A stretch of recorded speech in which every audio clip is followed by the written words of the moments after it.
আজ আমরা এক্সপ্লেন করব 2024 সালে মুক্তিপ্রাপ্ত এমন একটি মুভি, যেই মুভিটি নির্মিত একটি রহস্যময় বোট নিয়ে। সেই বোটে একবার কেউ উঠে পড়লে সে আর কোনোদিন ফিরে আসতে পারে না। আর একটি লোক ভুলবশত সেই বোটে উঠে পড়ে। ওই লোকটি কি আদৌ বোট থেকে ফিরে আসতে পারবে নাকি সেখানেই পচে মরবে, সেটাই দেখাবো আজকের এক্সপ্লেনেশনে। তাহলে চলুন ঘুরে আসা যাক একটি রহস্যময় গল্প থেকে। Hi, I am Digan from of Diganta. Movie শুরু হয় মুভির মেন ক্যারেক্টার জনকে দেখে। সে তার বোট নিয়ে বেরিয়ে পড়েছে ফিশিং করার জন্য। অনেকটা পথ চলার পর সে তার সামনে অনেক কুয়াশা দেখতে পায় এবং তার চারপাশ অন্ধকার হয়ে যায়। সে ওই কুয়াশা ভেদ করে অনেকটা এগিয়ে যায়। তখনই সে তার সামনে একটি বোট দেখতে পায়। সে ওই বোটের কাছে যায়। বোটটি মাঝ সমুদ্রে দাঁড়িয়ে থাকতে দেখে সে বোটের মালিককে ডাকাডাকি করতে থাকে, কিন্তু কারোরই সারা শব্দ পাওয়া যায় না। সে ভাবে হয়তো বোটের ভেতরে কেউ আছে, বিপদে পড়েছে, তাই এখানে দাঁড়িয়ে আছে। এই জন্য সে সাহায্যের উদ্দেশ্যে তার বোটটি সেই বোটের সাথে বেঁধে বোটের উপরে উঠে পড়ে। ভেতরে যাওয়ার পর সে সবকিছুই নর্মাল দেখে। ভেতরে কিছু খাবার রাখা ছিল। খাবারগুলো দেখে জন মনে করে হয়তো বোটের মালিক আশেপাশে আছে। সে ভেতরে বোটের মালিককে তন্ন তন্ন করে অনেক খোঁজাখুঁজি করে, কিন্তু সেখানে সে কাউকেই পায় না। এমনকি বোটটা সে স্টার্ট করারও চেষ্টা করে, কিন্তু বোটটা স্টার্টও নেয় না। এরপর সে বোটের ওপরে গিয়ে বাইনোকুলার দিয়ে আশেপাশে দেখতে থাকে, কিন্তু সে সেখানে কাউকেই দেখতে পায় না। এমনকি সে বোটের রেডিও দিয়ে বার্তা পাঠানোর চেষ্টা করে, কিন্তু সে কোনো রিপ্লে পায় না। যাই হোক, সে বোটটাকে অনেকক্ষণ তদন্ত করে, কিন্তু সে সেখানে কাউকেই পায় না। সে আবারও বোটের ওপরে আসে। তখনই তার একদম মাথা ঘুরে যায়, কারণ বোটের সাথে বাঁধা তার সেই ছোট বোটটা সে সেখানে দেখতে পায় না। সে তো তার ছোট বোটটাকে বড় বোটের সাথে বেঁধে রেখেছিল, কিন্তু সেটা গেল কোথায়? আর এই বোটে তো তাকে ছাড়া আর কোনো মানুষ নেই, তাহলে সেই বোটটা নিল কে? একে তো এই বড় বোটটা চলছে না, দ্বিতীয়ত তার ছোট বোটটাও কোথায় হারিয়ে গেছে, অর্থাৎ সেই বোটে আটকে পড়েছে। এভাবেই বেশ অনেকক্ষণ কেটে যায় এবং চারপাশ থেকে কুয়াশাও কেটে যায়। জন ম্যাপ দেখে তার বর্তমান লোকেশনটা জানতে চায়, যে সে এখন কোথায় আছে। কিন্তু ম্যাপ দেখেই কি হবে, সেখানে দূর দূরান্ত পর্যন্ত শুধু পানি আর পানি। যেহেতু জন সেখানে ফেসেই গিয়েছিল, তাই সে বোটটা স্টার্ট দেওয়ার চেষ্টা করে। সে ইঞ্জিন রুমে যায়। যখনই সে ইঞ্জিনে টাচ করে, অদ্ভুতভাবে বোটটা স্টার্ট হয়ে যায় আর বোট চলতে শুরু করে। এটা দেখে সে একটা স্বস্তির নিঃশ্বাস ফেলে, কারণ সে এবার এখান থেকে বেরোতে পারবে। আবারও সে কন্ট্রোল রুমে যোগাযোগ করার চেষ্টা করে, কিন্তু এবারও পারে না। বোট কন্ট্রোল করার জন্য জন আবারও ওপরে আসে। এরই মাঝে তার হিসু পায়। হিসু করার জন্য সে আর বোটের ভেতরে ওয়াশরুমে যায় না। সে যেহেতু সমুদ্রে আছে, তাই সমুদ্রে হিসু করতে নেয়। তখনই তার বোট অনেক জোরে ঝাঁকি খায় এবং সে পড়ে যেতে নেয়, কিন্তু সে কোনোভাবে রেলিংটা ধরে ফেলে এবং সেটার সাহায্যে আবারও বোটের উপরে উঠে পড়ে।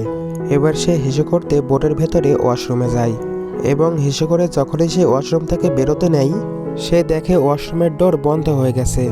একটা বিপদ যেতে না যেতেই আর একটা বিপদ এসে হাজির।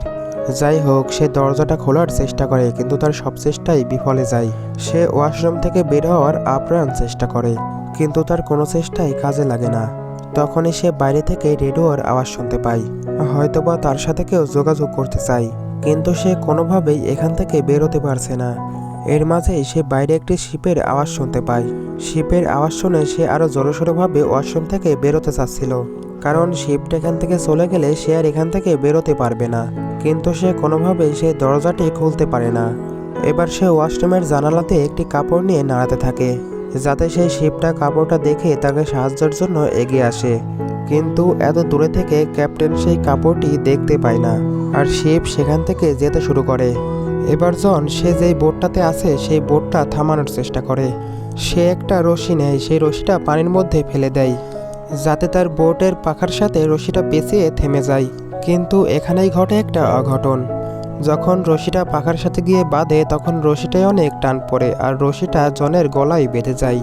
জনের অবস্থা অনেকটাই খারাপ হয়ে যায়। সে কিছুতেই সেই রশিটা তার গলায় থেকে ছাড়াতে পারছিল না। সে প্রায় মরেই যাচ্ছিল, তাও সে হাল ছাড়ায় না। কোনোভাবে অনেক কষ্টের পরে সেই রশিটি তার গলা থেকে ছাড়িয়ে নেয়। সে ভাবে তার জীবনের সবথেকে বড় ভুল এই বোটের উপরে ওঠা। জন আবারও চেষ্টা করে এই ওয়াশরুম থেকে বেরিয়ে যাওয়ার।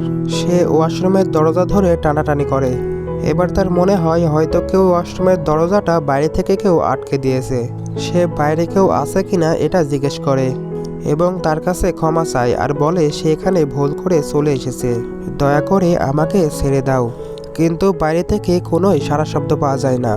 এবার জন কান্না করে কাকতি মিনতি করতে থাকে, তবুও বাইরে থেকে কোনো সাড়া শব্দ আসছিল না। এদিকে জন অনেকক্ষণ ওয়াশরুমে আটকে থেকে পানি পিপাসায় ভুগছিল এবং সে ওয়াশরুমের শাওয়ার থেকে পানি খায়। এভাবে সে আর কতদিন এখানে আটকে থাকবে? আর বোট কোন দিকে যাচ্ছে বা তাকে কোথায় নিয়ে যাচ্ছে সে নিজেও জানে না।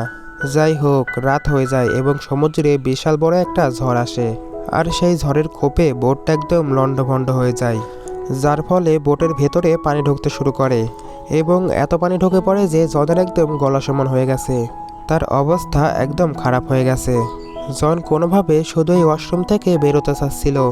সে এখান থেকে বের হওয়ার একটা শেষ চেষ্টা করে। এবার সে যখন দরজাটা খুলতে চায় সে দেখে দরজাটা তো আগে থেকেই খোলা আছে। সে এটা দেখে অবাক হয়ে যায়, তাহলে এটা এতক্ষণ কেন আটকে ছিল? যাই হোক, সে ওই ওয়াশরুম থেকে বেরিয়ে বোটের ওপরে চলে আসে।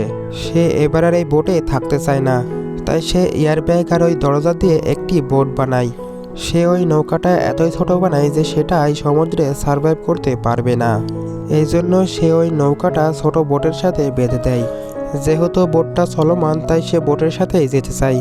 আর সে ছোট বোটটা এই জন্যই বানায় কারণ বড় বোটটায় অনেক পানি ঢুকে গেছে, সেটা যে কোনো সময় ডুবে যেতে পারে।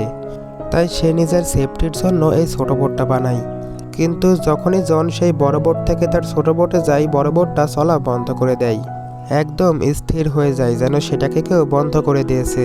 সে অনেকক্ষণ সেখানে বসে থাকে, কিন্তু একটা সময় তার ধৈর্যের বাঁধ ভেঙে যায়।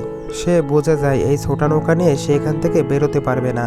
সে যদি এখান থেকে বেরোতে চায় তাহলে তাকে ওই বড় বোট দিয়ে এখান থেকে বেরোতে হবে।